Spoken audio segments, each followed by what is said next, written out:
we've had discussions on the supplementary demand for grants, and about 33 honorable members have spoken on the subject. With all humility, I like to admit that most members seem to have spoken largely on the general budget, on which I have already given my reply earlier. But certainly a few members have spoken on specific issues related to the supplementary demand for grants.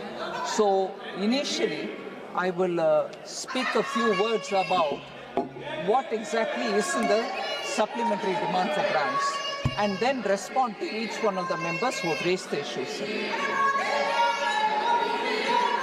So the second supplementary demand for grants, first of all, let me explain that within a year, up to 3 supplementary demands for grants have been placed on the table of this House for decades. But I'd like to say, under Prime Minister Modi's guidance, we have brought it down to the bare minimum, 1 or 2 and not beyond 2. So because not beyond 2 is a self-imposed kind of a restriction, so that we don't have a habit of bringing in more and more amendments and seeking Parliament's approval, we have made sure that we will minimize it to 2. But not doing even 2 or 1 would mean that we are inflexible, and would also mean that where states are asking for some, or when departments are asking for something which is so essential for them to function, it will look very uncaring and irresponsive of the government. And therefore, I think supplementary budget, which as per the original constitution makers, supplementary demand for grants is a very useful instrument. And where it is necessary, we will have to use it. But bringing that supplementary demand for grants should not be looked at as if some wrong assessments have been made originally in the budgetary estimate time, and therefore we have brought this. So it is done with a lot more open-mindedness and also flexibility which can be offered to the departments. And in that order, this time, we have placed the second supplementary demand for grants. Sir, in this, I seek the approval of the Parliament for expenditure requirements related to 61 grants. This involves gross expenditure of about 2.81 lakh crore through cash or technical or token supplementaries. The present proposal also includes an amount of 902 crore rupees that is being provided for recouping advances of an equivalent amount from the Contingency Fund of India. So, 2.01 lakh crore is the cash supplementary which is being taken under 18 grants, while 0.80 lakh crore is the technical supplementary, and that's being sought for 32 grants, and 59 total supplementary items are being sought from 43 grants. Up front, I like to say that this 18 plus 32 plus 43 may not add up to 61, which I originally said 61 grants are being placed here, is because some of them repeat or overlap, so the numbers may not add up. With respect, I would want members to be taking this fact into cognizance. Now, first of all here, I also would want to give that point as a reiteration. I wish to reiterate that with all this extra that we are coming up with, technical supplementary, cash supplementary, I do not want any member of the Parliament to wonder if I will be able to reach the fiscal deficit number that I have said during placing the budget here. The budget for 26-27 certainly states what's the budget fiscal deficit for the year ending March 31st, 2026 is going to be, and the rest is going to be for the rest. So we are not going to, in any way, not fulfill the word given in the budget. So I wish to reiterate that the commitment which has been given in this House for the second supplementary, inclusive of the second supplementary demand for grants, will be within the fiscal deficit presented, the target that has been presented in this Parliament on 1st February 2026. Sir, it's important for us to also recognize that we have announced 57,381.84 crores for Economic Stabilization Fund. And this I would want to elaborate a bit, because 57,381 is fairly a big amount, and therefore I want to explain as to why I have brought that in. The fiscal reforms, particularly the policy initiatives that have been undertaken post-COVID-19, made sure that the economy recovered well. We have strengthened the overall macroeconomic framework. Now, this has enabled us to absorb the shocks, the economic shocks of various nature, without deviating from the fiscal consolidation roadmap. But I want to highlight the point that the proposed Economic Stabilization Fund will provide fiscal headroom to allow India to respond to the global headwinds, such as the recent crisis, unanticipated supply chain disruptions, unexpected shocks to subsectors in Indian economy, and any other event that may have significant fiscal implications. So, in anticipation of what cannot be anticipated, we are coming up with Economic Stabilization Fund. Now, therefore, sir, it's an irony that even when I'm talking about how the government is preparing for ourselves to face any unexpected events, inclusive of supply chain disruption, inclusive of LPG, they're not willing to hear the reply. They want to have their own agenda. चलाओ, सड़क पर, सीढ़ियों पर बैठकर चाय पियो, मगर LPG के ऊपर चक्कर चलाओ. ये है हमारी ऑपोजिशन.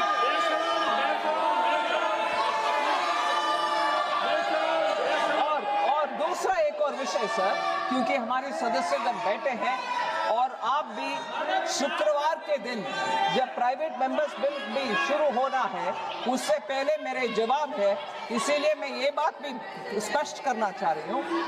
इस देश में ऐसे विदेश में जो विषय हो रहा है, उसके वजह से जो दिक्कत हमारे देश में आ रही है, उसको हमारे नेतृत्व माननीय मोदी जी के द्वारा उसको कैसे सामना करना है, फंड प्रोवाइड करना है और तैयार रहना है.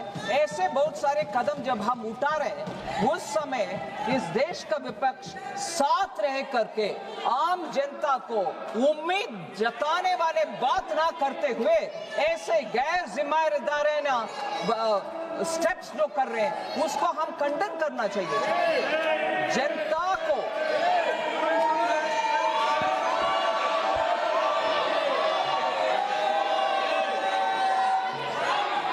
इस देश में, आप कृपया अपनी जगह चले जाइए. आप जिस मुद्दा पे बात कर रहे हैं, एलपीजी में, वित्त मंत्री जी एलपीजी के बारे में बात कर रहे हैं, आप सुनना नहीं चाहते. उसी बात के बारे में बात, आप सिर्फ डिस्टर्ब करने के लिए आए हैं, सुनने के लिए नहीं आए. वित्त मंत्री जी खड़े होकर बोल रहे हैं, उसी बात पे चर्चा चल रही है, आप सुनना. ये क्या जिम्मेदारी है आपकी? ये क्या जिम्मेदारी है आपकी? आप एलपीजी के नारे लगा रहे हैं, वित्त मंत्री जी एलपीजी के बारे में बोल रहे हैं, आप सुनना नहीं चाहते हैं. आप बैठिएगा प्लीज, आप कृपया आप अपनी जगह पे जाके बैठिए, सुनिए. Madam please. सो ऐसे परिस्थिति में सरकार के साथ देते हुए जो भी विदेश से जो भी दिक्कत आ रही है, हम सब पार्टी के रूपरेखा से उबर कर ऊपर आकर के देश के हित में साथ रह करके जनता को उम्मीद जताने वाले बात करना आवश्यक है. और प्रधानमंत्री मोदी जी इसमें पूरे अपने ताकत लगा करके इस देश में नागरिक को कोई आपत्ति ना हो, इसके लिए इतना मेहनत कर रहे हैं. मगर हमारे विपक्ष तो वेल में आकर के चिल्लाना ही उनका एक काम ऐसे समझ कर रह रहे हैं। देश का दुर्गत पोजीशन दुर्भाग्य है। मैं इससे ज्यादा क्या बोलूं सर। ये जो इकोनॉमिक स्टेबलाइजेशन फंड है, ये I am proposing this to be partly met out of existing appropriation and partly through additional allocation. So ये economic stabilization fund कहाँ से आ रहा, यही है उसका जवाब सर। फिर इस देश में कभी भी हमारे सैनिक के खिलाफ और सैनिक के विरोध में कुछ भी नहीं होता। ऊपर से मोदी जी के सरकार में उनका साथ देने के काम करते हैं। 41,430.48 करोड़ डिफेंस सर्विसेज रेवेन्यू के लिए दे रहे हैं सर, इस सप्लीमेंट्री डिमांड फॉर ग्रांट में। ऑपोजिशन तो साथ देना है, डिफेंस के लिए पैसा दे रहे हैं, इकोनॉमिक स्टेबिलिटी के लिए पैसा दे रहे हैं, फिर भी वो नहीं है उनको ये सुनना अच्छा नहीं लगता क्योंकि काम हो रहा है sir. 35,290 crore is the payment for spectrum charges to Department of Telecommunications because of defense requirements. Defense का requirement meet करने के लिए हम पैसा दे रहे हैं जो वापस consolidated fund में आएगा। और सर ये एक मुख्य अंश है sir, this is a very important point जो हम आपके सामने आपके द्वारा बोलना चाहते हैं और हमारे सांसदगण को भी और सबको भी जानकारी होना चाहिए। 6,140 crore ex serviceman contributory health service schemes के लिए ECHS के लिए दे रहे हैं, जिससे कोई एक्स सर्विसमैन को हेल्थ सर्विसेज में कमी ना हो, पूरे उनका व्यवस्था ठीक होना चाहिए। इसीलिए 6,140 करोड़ ये सप्लीमेंट्री डिमांड फॉर ग्रांट्स में हम प्रावधान कर रहे हैं। फिर 37,886 crore transfer to the states हो रहा है। ये 15th finance commission grants local bodies को लिए जो ग्रांट्स देना है वो दे रहे हैं। क्यों अभी दे रहे हैं, साल में नहीं दिया, पूरे साल छोड़ करके अब क्यों दे रहे हैं? इसीलिए अब दे रहे हैं क्योंकि स्टेट्स भी चुनाव, लोकल बॉडीज का चुनाव खत्म कर लिया, बाकी सब कंडीशंस को मीट कर लिया, वो कंडीशंस मीट हो गया, इसीलिए अब इस अमाउंट को हम स्टेट्स को दे रहे हैं। ऐसे ही हेल्थ ग्रांट्स भी स्टेट्स के लिए दे रहे हैं। फिर फर्टिलाइजर सब्सिडी सर, मैं आपके सामने आपके द्वारा सभी सांसदगण को ये विषय बोलना चाह रहे हैं कि किसानों के लिए फर्टिलाइजर सब्सिडी कोई कमी नहीं होगा, पूरे के पूरे किसान के लिए प्रावधान है इस सप्लीमेंट्री डिमांड में। 19,230 crore fertilizer subsidy additional requirement के लिए जो प्रावधान किया वो दे रहे, मगर उससे ऊपर एडिशनल भी दे रहे, किसान के लिए कोई कमी ना हो, वो फूड कॉर्पोरेशन को जा रहा है। और मुख्य डिस्ट्रिक्ट डिसेंट्रलाइज्ड, हर एक स्टेट डिसेंट्रलाइज्ड प्रोक्योरमेंट प्रोसीजर के द्वारा उनके अपने स्टेट में किसान से जो प्रोक्योरमेंट करते हैं, खरीदते हैं किसान से, उनके लिए भी पैसा इस फर्टिलाइजर सब्सिडी के द्वारा जो फर्टिलाइजर के लिए जा रहा है वो जाएगा, मगर उससे ऊपर 23,641 करोड़ PM गरीब कल्याण अन्न योजना के लिए जा रहा है। PM गरीब कल्याण अन्न योजना दो रास्ता से जा रहा है सर, वो पैसा फूड कॉर्पोरेशन ऑफ इंडिया के लिए जा रहा है। फिर जैसे मैंने बताया स्टेट्स उनके अपने तरफ से जो प्रोक्योरमेंट, जैसे मध्य प्रदेश राज्य गेहूं किसान से खरीदते हैं, उनके लिए भी इसके द्वारा पैसा जाएगा। सो गरीब कल्याण अन्न योजना में कोई दिक्कत ना हो, उनको पूरे मिलेगा, किसान के लिए कुछ कमी ना हो, उनसे प्रोक्योरमेंट भी होगा, दोनों के लिए पैसा इस सप्लीमेंट्री डिमांड फॉर ग्रांट्स में। अगर सर मैं बार बार मेरे दुख व्यक्त करती हूँ, ये सब आम नागरिक के लिए जो वेलफेयर प्रोजेक्ट्स के द्वारा हम पैसा दे रहे हैं और अन्न या गेहूं दे रहे हैं गरीब कल्याण के लिए, उसके लिए प्रावधान देने वाले सप्लीमेंट्री डिमांड फॉर ग्रांट्स के ऊपर इनका कोई ध्यान नहीं है। उनका नाराबाजी के ऊपर ही है इनका ध्यान। सर, फिर एमएसएमई के लिए, उनके लिए छोटे छोटे कारोबार के लिए पैसा देने के लिए SIDBI, that is small industries development bank of India, उनको हम 3000 करोड़ दे रहे हैं इस सप्लीमेंट्री डिमांड फॉर ग्रांट्स के द्वारा। One second madam, one second. माननीय सदस्यगण, ये जो सप्लीमेंट्री स्पीच वित्त मंत्री जी दे रहे हैं, सारा देश सुनने के लिए बैठा हुआ है, सब टीवी के सामने बैठ के सुन रहे हैं। अभी वित्त मंत्री जी ने बताया है कि राज्य को 38,000 करोड़ का सैंक्शन किया हुआ है। अब ये जनता पूरे देश में सुनना चाहते हैं, आप क्या नारेबाजी लगा के वित्त मंत्री का आवाज़ सुनने नहीं दे रहे हैं? और फार्मर्स के लिए सब्सिडीज के लिए 18,000 करोड़, उसका भी उन्होंने डिस्कस किया है। और तो आप सुनना नहीं चाहते हैं, आप सुनना नहीं चाहते तो अलग बात है, देश की जनता सुनना चाहते हैं। नहीं, आप कृपया आप जाके बैठिए, आप जाके बैठिएगा please. Please give an opportunity for the nation to listen to our speech. It is a very important thing. Let the entire nation is waiting. No, thank you, please, no, madam. Sir, last एक और विषय में बोलना चाह रहे हैं sir, जो opposition के रिप्रेजेंटेटिव्स को कोई संबंध नहीं है, उनको कोई परवाह नहीं, मगर दोबारा आकर के इधर खड़े होकर के मनरेगा के लिए क्या दिया, इस सरकार ने मनरेगा का फंड कम कर दिया, ऐसे बोलने के समय मैं पता नहीं मेरे गुस्सा को कैसे कंट्रोल करूंगी। जब मैं जवाब दे रही हूँ, बजट में प्रोविजन दे रही हूँ, उस समय नहीं सुन रहे, और ऊपर से मेरे बात किसी को पहुंचना, ये ऐसे बेशरम खड़े होकर के मेरे आवाज को दबाने के लिए कोशिश कर रहे हैं, उसके लिए मैं खंडन करती हूँ इनके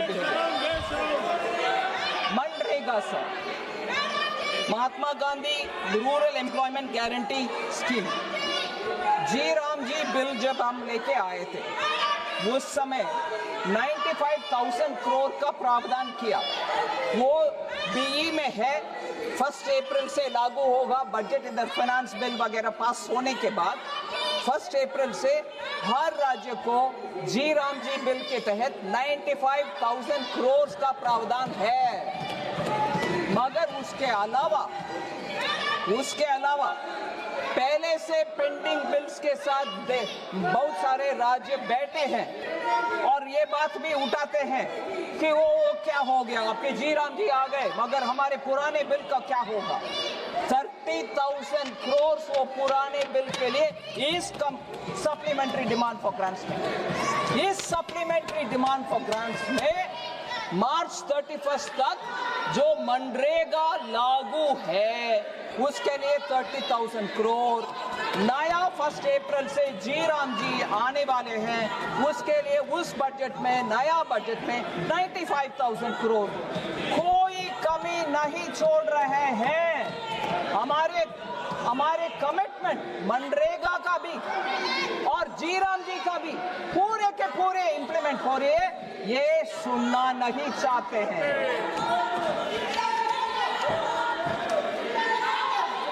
सर, अभी मैं जाती हूँ हर एक मेंबर का उनके अपने विषय को जवाब देने के लिए। Sir,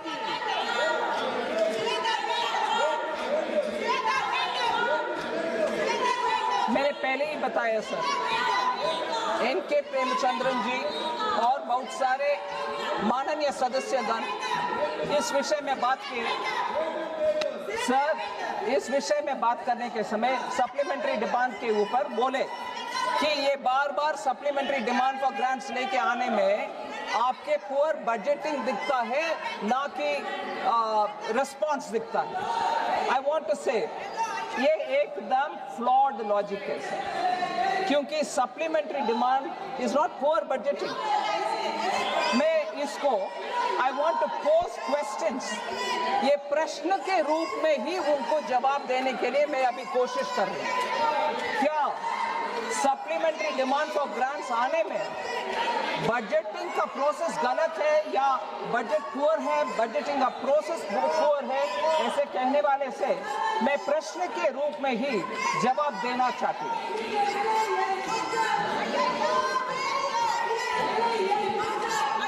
Are the honorable members from the opposition suggesting that in times of unforeseen challenges should the government not create a fiscal buffer? ये इक्वलाइजेशन फंड जो मैंने बताया ओवर 50,000 करोड़ का, ऐसे परिस्थिति में क्या है इक्वलाइजेशन एक फंड इमरजेंसी के लिए क्रिएट करना सही नहीं है? सो सप्लीमेंट्री डिमांड फॉर ग्रांट्स हम देना, इसका मतलब ये इमरजेंसी के लिए कोई प्रावधान नहीं करें हम, यही है उनका मकसद है सर। जब जैसे सप्लीमेंट्री डिमांड फॉर ग्रांट्स क्यों ले आ रही हो, बजट में क्यों सोचा नहीं है? इमरजेंसी सिचुएशन जब डेवलप होता है उस समय हम ऐसे इक्वलाइजेशन फंड ले आना, इमरजेंसी के लिए ले आना गलत है क्या? मैं एनके प्रेमचंद्रन जी से पूछ रही हूँ। फिर ऐसे शॉक्स, सप्लाई चेन डिसरप्शन और सडन सेक्टोरल क्राइसिस जो होता है उस समय हमारे सप्लीमेंट्री डिमांड फॉर ग्रांट्स के द्वारा जो हम फंड क्रिएट कर रहे हैं वो नहीं चाहिए क्या? ये एडमिनिस्ट्रेशन के साथ अंडरस्टैंडिंग के साथ प्रश्न पूछ रहे हैं या वैसे ही पूछ रहे हैं, मुझे समझ में नहीं आ रहा। Second sir, are you suggesting then, जो मेंबर्स पूछ रहे हैं, are you suggesting that the government should not ensure adequate fertilizer supply for farmers? ये अभी सप्लीमेंट्री डिमांड फॉर ग्रांट्स के द्वारा फार्मर्स के लिए फर्टिलाइजर के लिए पैसा दे रहे हैं, क्या वो देना नहीं चाहते हैं आप लोग? मैं रोकूं? किसान विरोधी प्रश्न है ये सब, किसान विरोधी। फिर sir, I am glad to say that the current fertilizer stocks for April 2026 stand at 163 lakh metric tons compared to 128.54 lakh metric tons. 26% higher दे रहे हैं इस बार fertilizer subsidy. This has been possible only because of the foresightness of the government. In addition, the additional allocation which is being given in the second supplementary demand for fertilizers is to ensure that the Rabi, अभी तुरंत आने वाले खरीफ है, उसके पास, उसके लिए खरीफ के लिए हमारे पास पूरा स्टॉक है फर्टिलाइजर का। फर्टिलाइजर का स्टॉक खरीफ के लिए हमारे पास पूरे हैं, मगर आने वाले रबी के लिए अब से टेंडर नोटिस निकालना, नया इंपोर्ट करना, उन सब के लिए जो जब फर्टिलाइजर मिनिस्ट्री काम करती है उनके हाथ में पैसा रहना है, इसीलिए हम प्रावधान अभी ही कर रहे हैं। आने वाले रबी जो दिसंबर, जनवरी, फरवरी में आएगा, दिसंबर 26, जनवरी 27 में आएगा, उसके लिए अभी ही प्रावधान कर रहे हैं।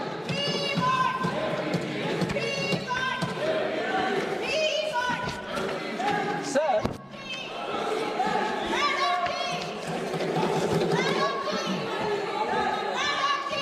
मैंने मनरेगा का विषय बताया सर, वो अगर सप्लीमेंट्री डिमांड फॉर ग्रांट्स नहीं ले आते, वो 30,000 पेंडिंग बिल्स तो पेंडिंग ही रहेगा। वो ठीक है क्या आपको? सप्लीमेंट्री द्वारा 30,000 आप इस साल में जो पेंडिंग बिल्स है वो पेमेंट करके हम ले आ रहे हैं, वो नहीं चाहते हैं क्या? थोड़ा सोच समझ करके सप्लीमेंट्री डिमांड फॉर ग्रांट्स के द्वारा सरकार क्या करना चाहते हैं उसको समझ में लेने के बाद क्वेश्चंस पूछना चाहिए, ना कि just like that one political comment. Third sir, 9,000 crore states के लिए मैं ट्रांसफर कर रही हूँ। वो स्टेट्स के लिए क्यों ट्रांसफर कर रही हूँ? क्योंकि आरई के बाद दिसंबर में रिवाइज्ड एस्टिमेट्स देने के बाद बहुत सारे स्टेट्स आए हैं, इलेक्शन हो गया लोकल बॉडीज का, हेल्थ के लिए कुछ कंडीशंस नया, वो कंडीशंस फुलफिल किया, पैसा दो ना दो, अगर देना है तो सप्लीमेंट्री डिमांड फॉर ग्रांट्स आवश्यक है, वो दे रही हूँ, स्टेट्स के लिए दे रही हूँ, मगर ना हम पूछेंगे प्रश्न। सो बिना पूछे बिना समझे बात करने वाले लीडर भी, ऑपोजिशन पार्टी भी और सदस्य भी, मुझे क्षमा करिए, थोड़ा पढ़ने के बाद प्रश्न पूछा करिए। ऐसे ही I already told about health services for the ex-servicemen, sir. Even that payment is being made now. And in that, I'll take a minute to elaborate on what is actually being done to the ECHS. Sir, आपके द्वारा हमारे सदस्यगण भी उसमें information लेकर के हर district में जाकर बोलना चाहिए एक्स सर्विसमैन के बेनिफिट के लिए। चाहे ऑपोजिशन लीडर सुनेंगे कि नहीं सुनेंगे, मुझे मैं कुछ बोलने का नहीं है, मगर एक्स सर्विसमैन के विषय उठाने के समय, एक्स सर्विसमैन के विषय उठाने के समय ये संज्ञान में लें जो मैं बोलने वाले हूँ। Sir, ex serviceman contributory health service के लिए बड़ा सा खर्च होता है और इस देश के एक्स सर्विसमैन के लिए हम गर्व से वो सपोर्ट करते हैं, गर्व से सपोर्ट करते हैं, मना नहीं करते। और in this supplementary provision has been made for cash supplementary of 6,141 crores for ECHS. This amount includes additionality of 2,863 crore agreed in the RE of 25-26. That itself is over the BE. 25-26 का budget का BE से ज्यादा दिसंबर में जो RE में हमने दिया, वो बजट से ज्यादा ही, बजट BE के समय पर जो दिया उससे ज्यादा RE में हमने दिया ECHS के लिए। और अभी further additionality of 3,458 crore over and above the RE. So RE BE से ज्यादा अब सप्लीमेंट्री डिमांड में RE से ज्यादा हम ECHS के लिए दे रहे हैं। इस बार 11,000 crores हम दे रहे हैं सर। टोटल एलोकेशन मैं ध्यान से हर एक मेंबर का सुनने के लिए रिक्वेस्ट करती हूँ। Total allocation under ECHS for the FY 25-26, ये गौर से सुनिए। Total allocation for ECHS for the year 25-26 March 31st तक का साल के लिए, टोटल ECHS के लिए अभी 6,141 करोड़ के साथ 14,458 करोड़ हम दे रहे हैं ECHS के लिए, ex serviceman contributory health service के लिए केंद्र सरकार दे रही है। ओके, आप लोग कृपया इधर से इधर आ जाइए, please come this side. No, you cannot go towards the treasury benches. You know this. You should not go towards the treasury benches. Please come this side. Please come this side. No, not done. Sir, no, you I'm can't astonished, disrupt. sir. Please, sir. I'm astonished. There is a member standing there in the well saying, and he's coming around now to say it's not released. How will I release without the parliament passing? How will I release without the parliament passing? How will I release?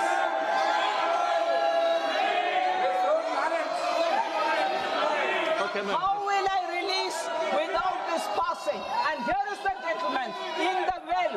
I'm asking you all to pass this so that 14,000 crores goes for the ex-serviceman welfare. And here is the honorable member saying it is not released. Can I release it without the parliament passing?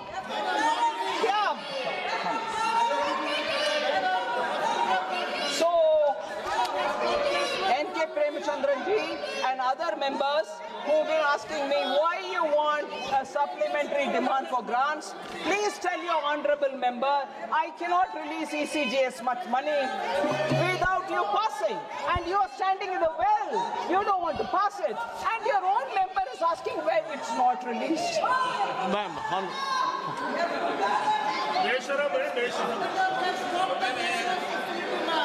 Sir, I'll go to the next one, sir. The next set of issues. Next set of issues, sir, is N.K. Premchandran ji again added up quite a few numbers which are wrong from the budget. I'm not saying he's wrong. And said 4.13 lakh crore has been there. You're bringing in supplementary demand. How is that right? I want to say that out of the total supplementary demand, first and the second, both added together, 4.13 lakh crore, 1.71 lakh crore is a technical supplementary which is within this section. And the Honorable Member N.K. Premchandran ji is aware that technical supplementary requirements are met mainly by utilizing the savings in one section of the grant into another section, using additional receipts, recoveries within the same grant. So I have to do both and then arrive at a number. What is important here is the way in which N.K. Premchandran ji has asked this question can lead to a lot of people misunderstanding that originally in the BE I gave an amount, but to the supplementary demand, I'm bringing in some amount which is going to be over and above the BE. Whatever is brought in the supplementary demand for grants, let me answer N.K. Premchandran ji, does not go beyond the BE. What I've asked for BE in this House 1st February 2025 is what is now being complied with, even though through two supplementary demands. That number does not exceed. So I want him to appreciate that fact. Sir, the RE being lower than the BE 25-26, there is no increase in expenditure beyond the BE of 25-26 to this second supplementary. What are the items on which I'm spending? Fertilizer subsidy, 19,000 crore, which was the first STG. Compensation to oil marketing companies of 9,500 crore, again first supplementary. MHA including Manipur package, which is about 2,600 crores, again in the first supplementary. Ladakh gets 2,500 crores, first STG. Then MEA gets 1,200 crores, again from the first supplementary. Higher education gets 1,300 crore, again from the first STG. Now the second supplementary, Defense Spectrum, 36,000, Economic Stabilization Fund, 50,000 crore, food subsidy, 23,000 crore, and Finance Commission grants, partly about 20,000 crore, second supplementary demand. So none of this put together exceeds the BE amount, so I'm not bringing in new burden other than what was mentioned in the BE. Sir, there were other members who spoke about the global crisis, fertilizer prices, urea production going down. I want to highlight the fact that urea import is one thing. In our own country, we produce urea. We are ramping up the capacity. We are increasing the capacity of urea even for those within the domestic market, meaning domestic manufacturing. So urea production, sir, domestically has increased from 225 lakh metric tons, which was the number in 2014-15, to 306.67 lakh metric tons of urea during 24-25 in 33 units. To boost the domestic urea production, Prime Minister Modi has brought in 6 new units. 6 new units of fertilizer production, which have been set up under new investment policy 2012. Now, each of these units, sir, Each of these units have installed capacity of 12.7 lakh metric tons per annum. These units have together added urea production capacity to 76.2 lakh metric tons. In addition, the new urea policy, which was announced in 2015, sir, has also led to additional production of urea by 20 to 25 lakh metric tons as compared to the production during 2014-15 annually. So, two new plants in Orissa and in Assam are under execution, which will lead to an increased capacity of 25.4 lakh metric tons per annum the moment they are commissioned. So not only are we giving higher price and importing more urea, but we are also increasing the capacity for domestic production with the existing units and setting up new units also for production. Sir, there were issues about Jal Jeevan Mission and its implementation. Sir, JJM, which is the Jal Jeevan Mission, in the budget estimate of 25-26, sir, we had 67,000 crores given for Jal Jeevan Mission. Now, in the BE of 26-27, that is 25-26, which will end in March 31st of this year, 67,000 crore has been given and spent. Whereas the coming year, 1st April onwards, we are giving 67,670 crores for Jal Jeevan Mission. And Jal Jeevan Mission will run till December 2028. And the new allocation of 67,670 will be given for states to complete the Jal Jeevan Mission running till 2028. So, when in December 2028, this is a very important number which I want honorable members to listen to, and if the opposition is willing to hear it, Jal Jeevan Mission, from the time it started and when it ends in 2028, would have received a total of 8.69 lakh crores for Jal Jeevan Mission, in which central government's participation, केंद्र सरकार की भागीदारी जल जीवन mission में amount के रूप में 3.59 लाख करोड़ होगा केंद्र सरकार के भागीदारी.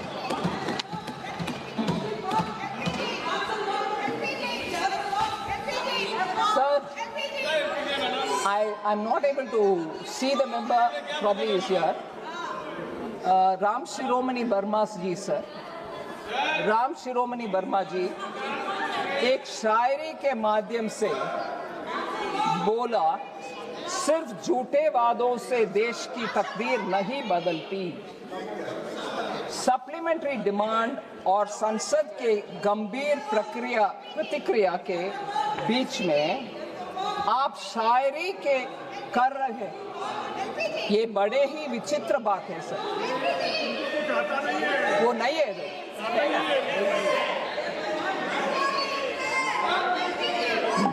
क्या समाजवादी पार्टी के बजट और सप्लीमेंट्री पेश होती थी तो क्या उसमें झूठे वादे पेश होते थे?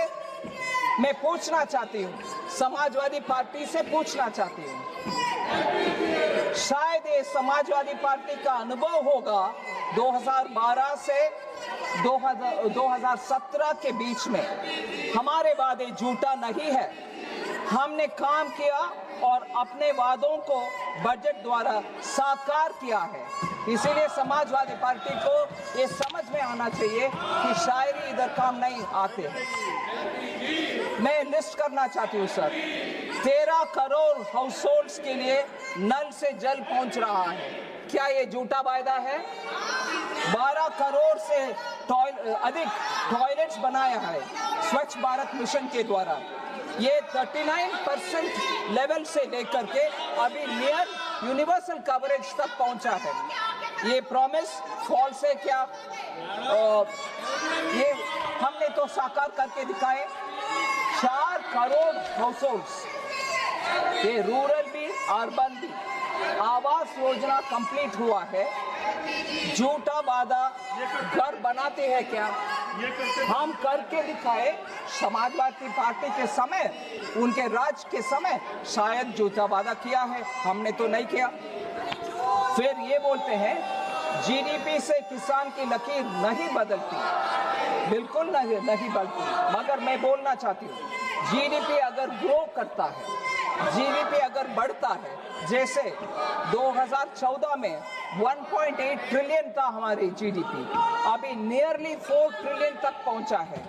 उससे हमारी वित्तीय क्षमता बढ़ती है, और जब वित्तीय क्षमता बढ़ती है, हम किसान, सभी किसान तक पहुंच पा रहे हैं, अंडर प्रिविलेज लोग का घर बना पा रहे हैं। इसीलिए जीडीपी किसान की लकीर बदलती है, ये समझना चाहिए। और उसके लिए मैं नंबर भी देना चाहती हूँ। 43.45 लाख करोड़ डायरेक्ट ट्रांसफर के द्वारा किसान को और लोगों को पहुंचा है। अर्लियर आपको याद होगा सर, हर रुपया भेजने में 15 पैसा ही जाता था, अभी तो 43.45 लाख पहुंचा है, 100% पहुंचता है। फिर समाजवादी रूल के समय यूपी में शुगर केन फार्मर्स में डाइंग वेटिंग फॉर पेमेंट्स, अभी वो नहीं है। किसान 9.30 किसान को डायरेक्ट बेनिफिट द्वारा पैसा मिलता है। समाजवादी पार्टी के समय आत्महत्या करके किसान मरे। सर, पीएम गरीब कल्याण अन्न योजना के द्वारा 12 लाख करोड़ गेहूं और अनाज चावल मिला है गरीबों को। 12 लाख करोड़ रुपया तक लोगों को पहुंचा है पीएम गरीब कल्याण अन्न योजना के द्वारा। समाजवादी पार्टी जरा सोच ले, जीडीपी बदलने में, बढ़ने में हमारी क्षमता बढ़ती है और किसान को वो पहुंचाते हैं। और पीएम किसान आज शाम को माननीय प्रधानमंत्री जी दे रहे एक और हिस्सा, उसको सहित, उस अमाउंट को सहित लेकर के, साथ लेकर के मैं कुल मिलाकर के किसान को कितना पहुंचा है वो बोलना चाहती हूँ। 4.27 लाख करोड़ पहुंचा है किसान को। जीडीपी बदलने में हमारा वित्तीय क्षमता बढ़ती है, किसान को 4 लाख से ऊपर अमाउंट डायरेक्टली मिला है। ये समाजवादी पार्टी थोड़ा सोच ले, शायरी इधर आकर बोलने से पहले। शायरी करने से तो बिल्कुल भी लकीर नहीं बदलती है। राम शिरोमणि वर्मा जी ने कहा, नीति और बजट से तस्वीर नहीं बदलती। मैं ये बोलना चाहती हूँ, हमारी सरकार ने सूरत और तस्वीर दोनों को बदली है।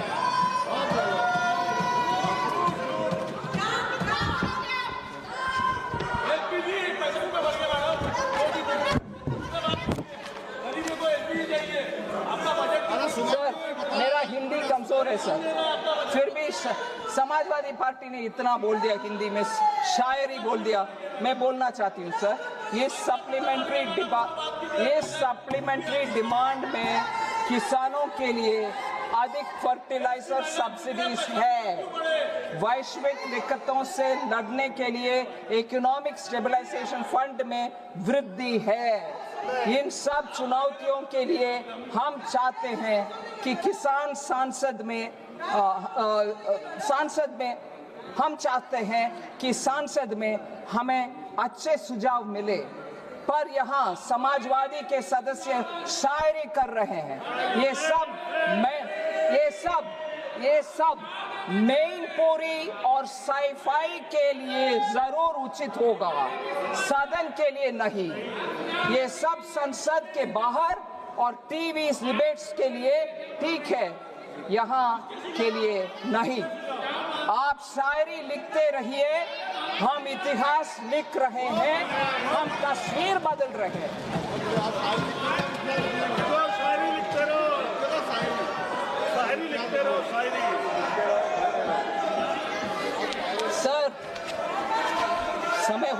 sir. Sir, honorable member from Nagina,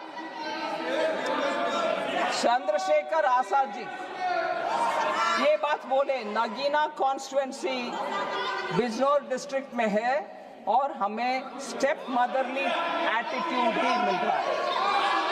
ठीक है सर, नगीना के एमपी बैठे हैं, मैं बोलना चाहती हूँ, essential infrastructure has seen dramatic transformation in Nagina, Bijnor.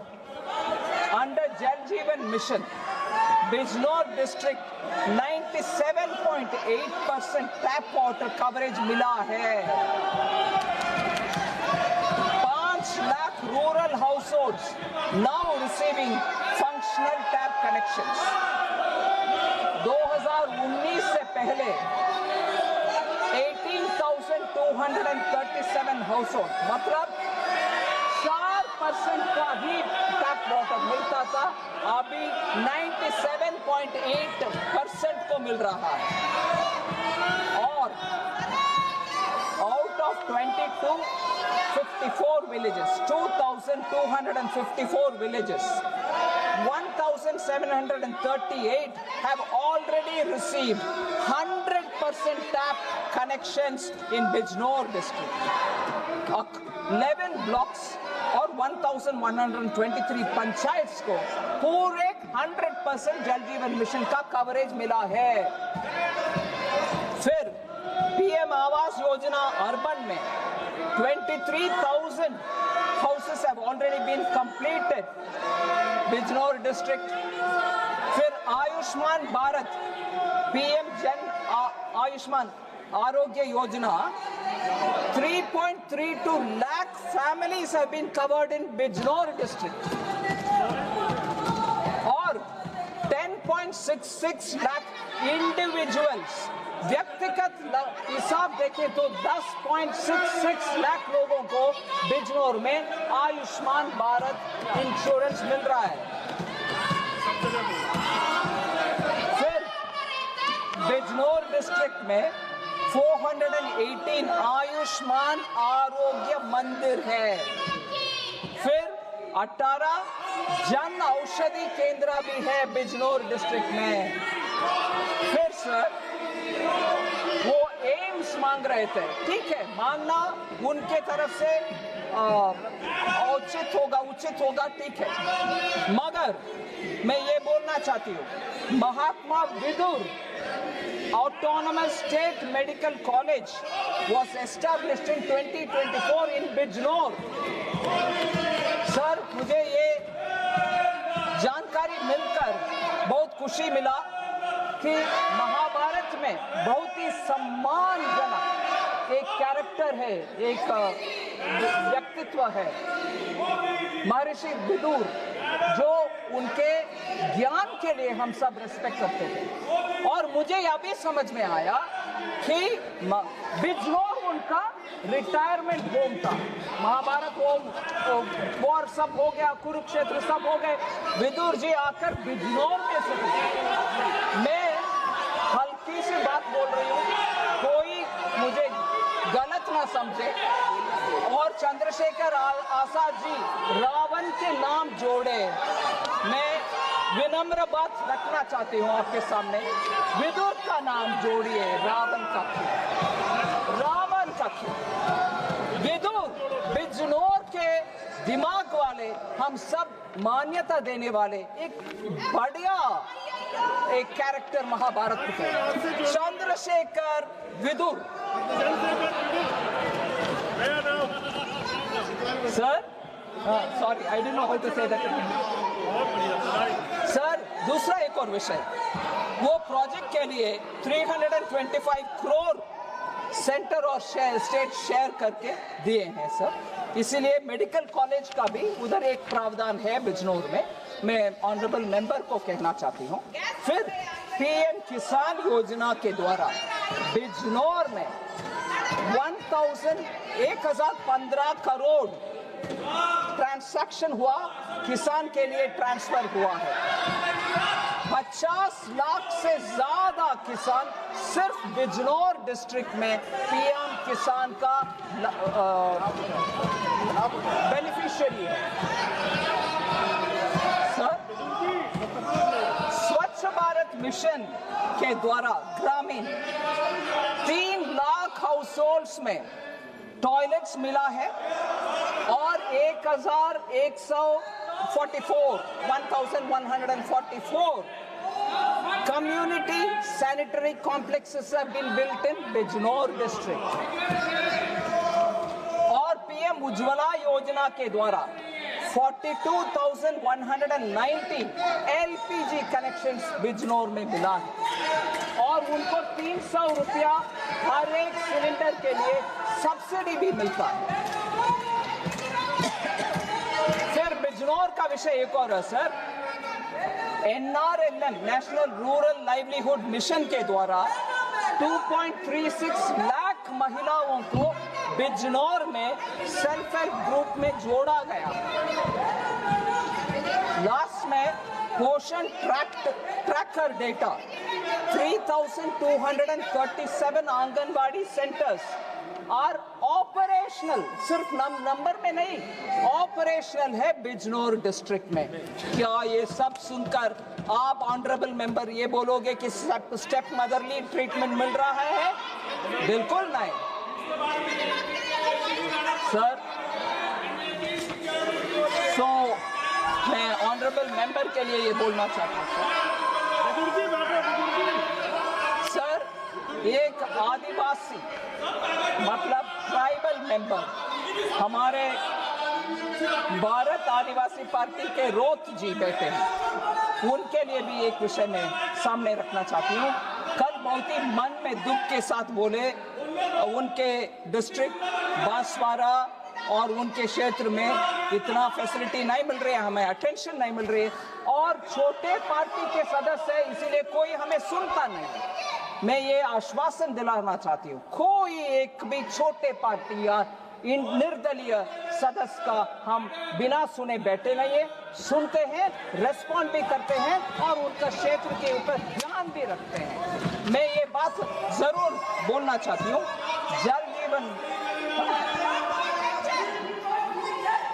Sir, जल जीवन मिशन बांसवाड़ा के लिए 1.47 lakh rural households now have tap water connections, which is 10 times more than 2019.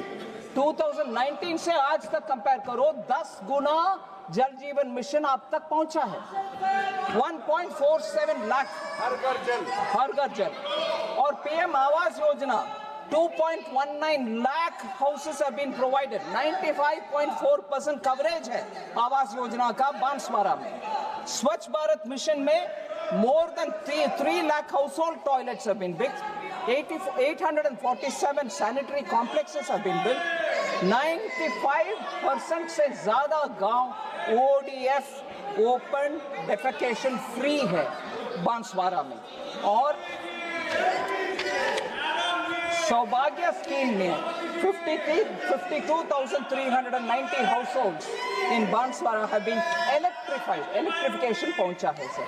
So sir, मैंने पार्लियामेंट्री अफेयर्स मिनिस्टर किरण रिजिजू जी को प्रॉमिस किया, मेरा सप्लीमेंट्री डिमांड फॉर ग्रांट्स का मेरा रिस्पॉन्स और रिप्लाई 245 के अंदर मैं खत्म करूंगी। ये चिल्लाना विल्लाना के बावजूद मैंने 10 मिनट एक्स्ट्रा ली हूँ, क्षमा करिए, मगर ज़्यादातर मेंबर्स जो बात बोले उनके लिए मैं दबाव देने के लिए कोशिश की। हनुमान जी बेनीवाल जी का भी बहुत सारे विषय उठाया गया। मुख्य विषय एक मैं बोलना चाहती हूँ, ओपीएम कल्टिवेशन उनके यहाँ होती है हमारे मंत्रालय के द्वारा और MOS पंकज चौधरी जी उसके ऊपर पूरे ध्यान देकर के नीमच में जो राजस्थान में है उधर एक नया पूरे केंद्र सरकार के खर्च के उठाते हुए नया एक फैक्ट्री ओपीएम को प्रोसेस करने के लिए लगवाया गया हमारे पूरे खर्च के साथ। सो हनुमान बेनीवाल जी, आप भी बेचिंता रहिए और जाके किसानों को, ओपीएम कल्टीवेट किसानों को बोल दीजिए कि सरकार ने एक हमारे तरफ से खर्च करके ओपीएम प्रोसेसिंग यूनिट लगवाया है। आप ध्यान दिलाना चाहिए आपके किसानों को। सो मैंने 10 मिनट ज़्यादा ही लिए। किरण रिजिजू जी से मैं क्षमा मांगती हूँ, मगर ये सप्लीमेंट्री डिमांड फॉर ग्रांट्स को पारित करवाइए। Thank you.